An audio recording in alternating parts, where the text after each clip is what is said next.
wonderful story lovers, and welcome back to KidzScope, your special place for amazing adventures and heartwarming tales. Today, we're diving into a story that has been loved for generations. A story about being different, finding your true self, and the magic of transformation. Get comfy, and let's begin the story of the Ugly Duckling. Once upon a time, on a bright, sunny morning by a sparkling pond, a mother duck sat patiently on her nest. One by one, her eggs began to crack, and out popped fluffy, yellow ducklings. Peep, peep, they chirped, looking at the big, beautiful world around them. But one egg, much larger than the rest, remained. Mother duck, a little tired but full of love, continued to sit on the big egg. Finally, it started to wobble and crack. Out tumbled a baby bird, but he looked very different from his brothers and sisters. He was big and gray, with clumsy feet and a funny-looking beak.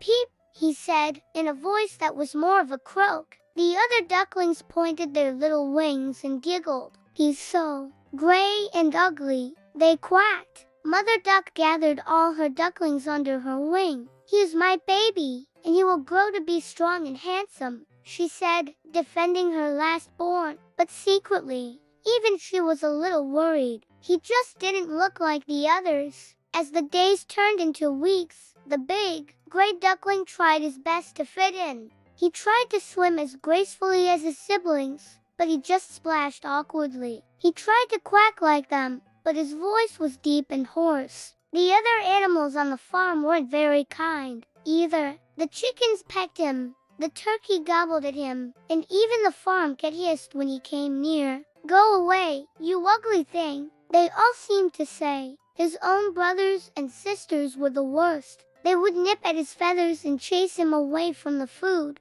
You don't belong with us, they would quack, splashing water in his face. The poor duckling felt so lonely and sad. Every night, he would hide in the reeds by himself, looking at his reflection in the water and wishing he could look like everyone else. He felt like the loneliest creature in the whole wide world. One day, he just couldn't take it anymore. With a heavy heart, he decided to run away. He waddled away from the farmyard, away from the pond, away from the only home he had ever known. He didn't know where he was going, only that he had to find a place where he could belong, a place where no one would make fun of him for being different. He traveled for a long time. He met a flock of wild ducks, but they took one look at him and flew away, quacking, "You're much too ugly to fly with us." He then found a small cottage where an old woman lived with her cat and her hen. She took him in, thinking he might lay big eggs. But when he didn't lay any eggs, the cat and the hen teased him relentlessly. "Can you lay eggs like me?" clucked the hen. "Can you purr and arch your back like me?" meowed the cat. When he couldn't, they told him he was useless. So, once again, the sad little duckling left, feeling more alone than ever. Autumn arrived, painting the leaves in shades of orange and red. One evening, just as the sun was setting, he saw a flock of magnificent, large white birds flying across the sky. They had long, graceful necks and beautiful, strong wings. He had never seen anything so lovely. They were flying south for the winter. He watched them until they were just tiny specks in the distance, feeling a strange pull in his heart, a longing to be with them. "Oh, I wish I could be as beautiful as they are," he sighed to himself. Winter came, and it was cold and harsh. The pond froze over, and the poor duckling had to keep paddling in a small circle to stop the water from freezing completely. He grew weaker and weaker from the cold and hunger. One morning, he was found, frozen in the ice, by a kind farmer. The farmer broke the ice, picked up the little bird, and carried him home to his family. The farmer's children were excited to have a new pet. They warmed him by the fire and gave him food. For a little while, the duckling felt safe, but the children, meaning no harm, were loud and playful. They wanted to chase him and play with him, but the duckling was scared. In a panic, he fluttered around the room, knocking over a pail of milk and a sack of flour. The farmer's wife shouted and waved a broom at him. Frightened, he found an open door and flew out,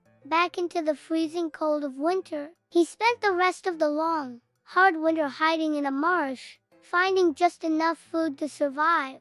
It was a difficult and lonely time, but he was strong. He huddled in the reeds, dreaming of the warm sun and the beautiful white birds he had seen. Finally, spring returned. The sun shone warmly, the ice melted, and the world came alive again with green leaves and colorful flowers. The duckling felt a new strength in his wings. He flapped them, and to his surprise, he lifted off the ground and into the air. He could fly. He flew higher and higher, feeling the wind beneath his wings. It was a wonderful feeling. From high above, he saw a beautiful garden with a clear, calm lake, and swimming on the lake were three of the most graceful, elegant white birds he had ever seen. They were the same kind of birds he had seen flying south for the winter. His heart beat fast. He felt a strong urge to fly down to them, even though he was afraid they would reject him, just like everyone else.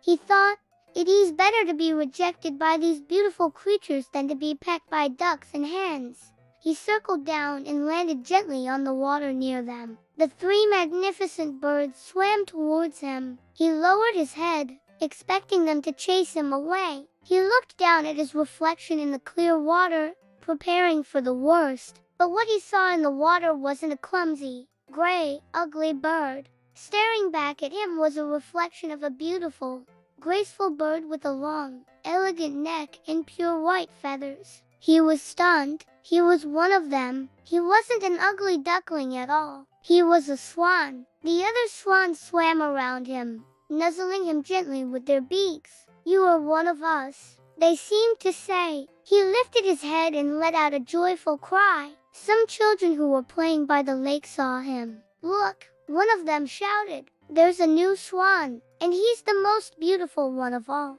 The young swan, who had been so sad and lonely for so long, now felt a joy he had never known. He rustled his feathers and held his slender neck high, his heart filled with happiness. He swam gracefully with his new family, finally feeling like he was home. He had endured so much hardship, but now he understood. It didn't matter that he was born in a duck yard. As long as he had come from a swan's egg, he was finally where he belonged. And so, our story comes to a close. The moral of The Ugly Duckling is a beautiful and important one. It teaches us that true beauty comes from within, and that we shouldn't judge others based on how they look on the outside. Everyone has their own special qualities and their own path to follow. Sometimes, the journey can be difficult, but it's what helps us grow into the amazing individuals we are meant to be. Remember to always be kind, because you never know what wonderful swan might be hiding inside a so-called ugly duckling.